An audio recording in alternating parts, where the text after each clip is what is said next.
Hello ladies and gentlemen, James Blackwell here. In today's video, I'm going to be revealing the key to entrepreneur success by aligning the heart and mind principle. Okay, so with the heart and mind, you need to realize that you need both of these connected in order to really create that extra energy flow and superpower. So one of the things that I learned was some things are just not meant for you. So you might not feel amazing straight away when you purchase something, when you're doing something that just maybe doesn't feel right. That means your sort of heart and mind aren't exactly aligned. And some things like look on good on others and not on you. And that is also a good thing. So one thing I realized was if you're trying to emulate other people, trying to maybe dress like them and act like them, uh, you're your own unique person, and you want to make sure, for example, like say you wanted to winter now, so you wanted to buy the perfect coat that you wanted. You want to let your heart choose, not your mind.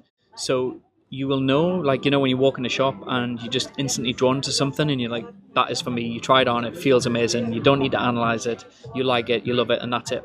That is your heart breaking through your mind to know that this is meant for you. And you can adapt that to business things as well. So that's the same principle all the way through your life, is trying to align the heart and mind, because we can be very analytical. I myself is I think a lot and maybe overthink on some things. And when you go really with the energy flow, your heart and mind aligned helps you succeed a lot. One thing I learned with that was not asking other people's opinion all of the time. So I used to always want other people's opinion. I would still go and do what I felt was right, but I was always asking other people's opinion. And sometimes on things you just need to just trust your heart, because your heart always knows. It's the inner self, it's your intuition, it's your soul. And that's one thing that you need to understand, is you need to tune into yourself, and one of those comes from like radiating at like higher frequencies and meditating, because when you meditate more, then you unlock that power in your heart that can sort of give you the answers that you need. So one of the key things that I do is, like, I will pay more attention to my inner peace, and that is very important to me, to protect my inner peace, because then I can listen to the voice of reason within myself and start to listen to my heart more. So, for example, when you're making a decision in business or your personal life, once you make that decision, feel in your heart if it's right. And how do you do that? Then the exact moment you ask that question to yourself, you will get an instant feeling. And if it's oppressing, or you're feeling a bit of resistance, or what if, then that means it's a no. And that brings me on to energy and energy flow within the body. Now, we need to take care of our body.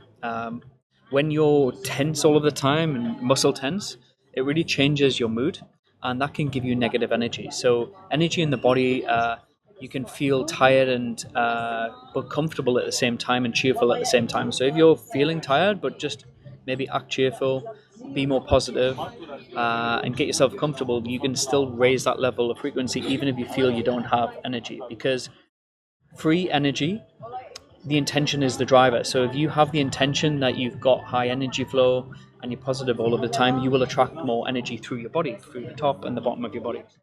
So that's like called creating intention. So the central meridians come blocked when you get stressed and tense all of the time. So what it does, it actually loses the supply in the body, and that'll prevent you from getting in a higher frequency state. So, like, physical tension is caused by mental tension. So when you get physically, I'm just releasing my shoulders, for example, that's one thing I learned. If you even just tensing your shoulders all of the time, then your body is tense, because that's mental tension. So as entrepreneurs, we're creative thinkers. We're thinking all of the time of new ideas, strategies.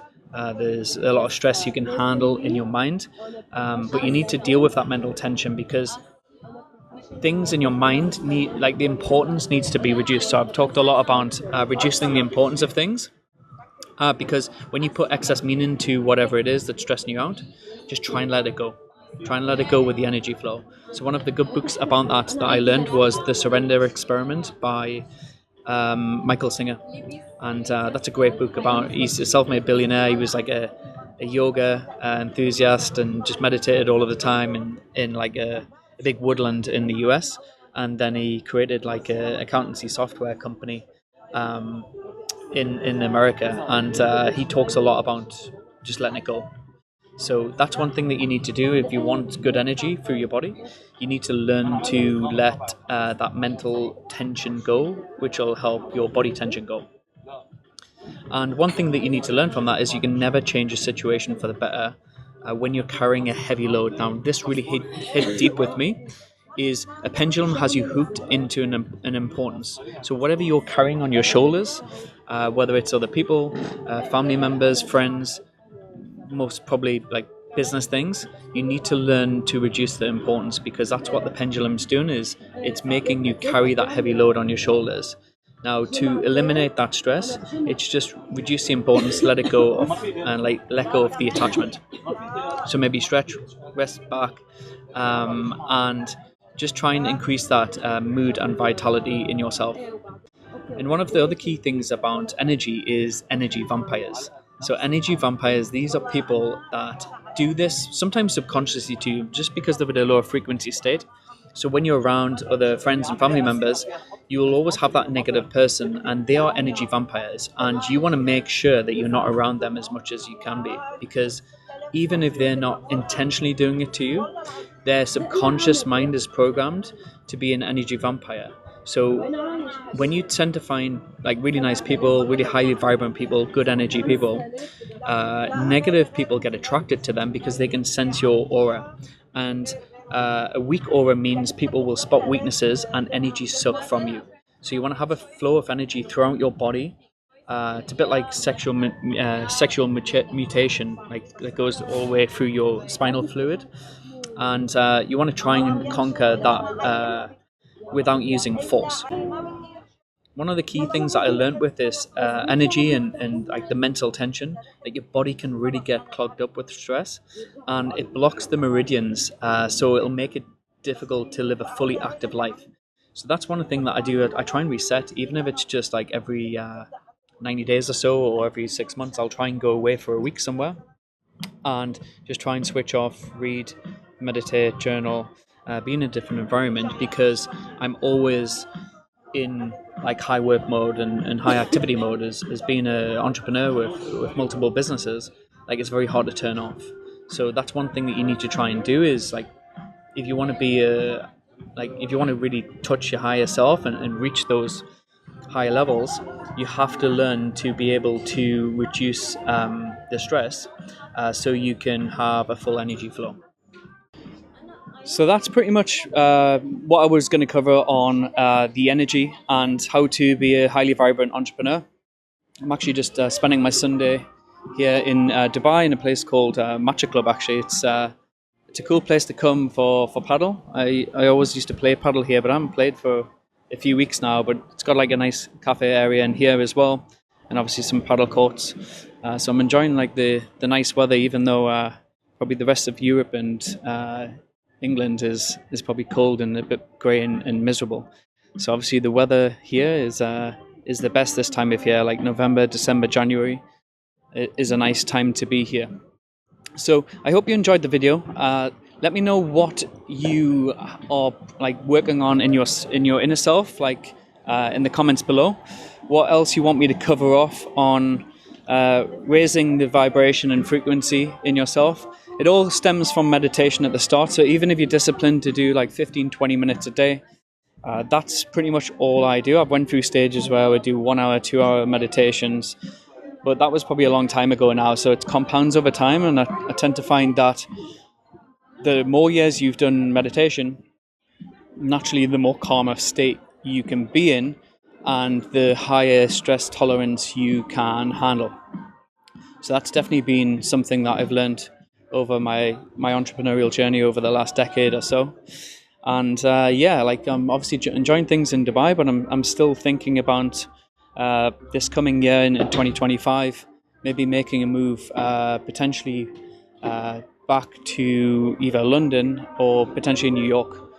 So obviously the things that have happened, quite exciting things that have happened in the US with Donald Trump getting back in as president, I think is an unbelievable thing for the economy, for every single entrepreneur out there worldwide.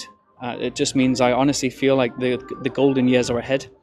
not even just the next 4 years. I think the next probably 8 to 12 years, between Trump, JD Vance, and Vivek and RFK coming in. Like, there's a big shift now, and everyone I speak to, all my multimillionaire friends and entrepreneur friends, like, US is like a big growth phase. So even for my businesses, I think 50% to 60% of our client base are US based. So I want to start to have a presence potentially in New York, and I'm going to try and visit there over the next 2 or 3 weeks, see what it's like over the Christmas period, and then look to potentially even set up an office there in the new year. But we'll see. But I've definitely felt a big shift in energy from a lot of people, a lot more positivity, because it was a lot of doom and gloom, particularly in the UK and Europe. The negative attitudes to like the governments and the control and everything else. But now I really feel like there's a big opportunity now. The golden years are ahead. There's a lot of opportunity for all entrepreneurs to make a lot of money, particularly in the US. So yeah, with that being said, obviously in Dubai, it's a great opportunity for every entrepreneur to make their first few million. And I was having a conversation with a few friends yesterday about like Dubai for my journey has been great over the last, I've been here almost 4 years now. But I feel like everything, it comes in seasons, and maybe my chapter might be closing in Dubai to live here full time. And I might want to go on to potentially bigger things, but it's been a great place to come, upgrade my peer group, be in a good positive environment. And obviously when you're in a place that's like tax-free, you can compound your wealth a lot faster. So I definitely recommend for every entrepreneur that wants to be firstly a millionaire and then a multimillionaire, if you want to get your first 1 million to $5 million dollars of net worth liquid, Dubai is one of the best places in the world to be able to do that at a faster pace. Because then once you've got that money, I don't actually think about taxes much now. I say that, I think about tax a lot of times about different tax structures, but once you've got a certain amount of net worth, there's different structures you can do no matter where you are in the world, like i.e. like just building up your assets and profits and companies, investing that in the stock market, for example, in different bonds. That'll compound, and then you just withdraw a certain amount for your living expenses. And yeah, like I would definitely recommend for if you're an entrepreneur that wants to like really compound their net worth faster, like Dubai has been a great experience for me. But like I said, it might be different for different people, but there's definitely a lot of pros being here at the start. Then when you want to take it to the next level, obviously New York, for example, is something I'm seriously considering, because it's like the richest city in the world, like where all of the wealth is made, all the money is made, but also it's like 24/7 hustle and grind. So it's making sure I have that balance. So I probably won't be there full time like every month of the year, but I think just to get somewhere where I can get an office, a team, and dive in and out there, I think it could potentially be a great place to consider as well. So with that being said, let me know what your thoughts are in the comments. Like I said, I'm trying to stick to try and do this at least once a week for you guys. So let me know what you want to learn next, and I'll catch you on the next one.